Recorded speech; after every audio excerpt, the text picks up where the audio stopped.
हरे कृष्णा। क्या आपको पता है त्रेता युग में एक नहीं बल्कि दो वाल्मीकि थे। हम सब जानते हैं महर्षि वाल्मीकि को, जिन्होंने रामायण की रचना करी थी। लेकिन क्या ये पूरी सच्चाई है? क्या इसके पीछे भी कोई शास्त्रीय प्रमाण है? आइए सुनते हैं प्रसाद मुकुंद प्रभु जी से। बहुत बड़ा ज्ञान संसार में फैला हुआ है कि वाल्मीकि डाकू थे, बाद में उन्होंने राम जी की रामायण लिखी। यह बात बिल्कुल गलत है। शास्त्र इसकी कोई अनुमति नहीं दे रहा, कहीं पर भी ऐसा वर्णन नहीं है। वाल्मीकि जो डाकू थे, वह जब वाल्मीकि साधु बने, वह भगवान राम को चित्रकूट में प्राप्त हुए। चित्रकूट में जब राम जी 11 वर्ष रहे तो वहां पर कामतानद पर्वत के उधर उनका एक आश्रम था, आज भी है वाल्मीकि आश्रम।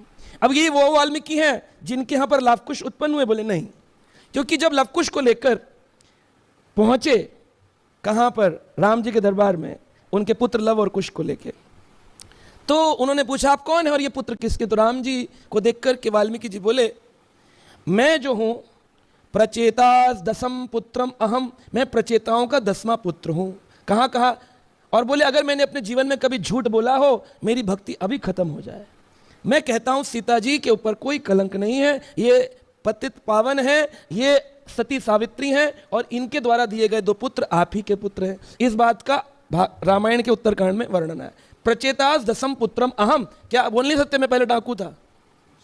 डकैतू हम बोल सकते थे, लेकिन क्या कह रहे? प्रचेता पुत्र। अब भागवत में देखो ये बात इसी श्लोक में दोबारा बोल दी गई।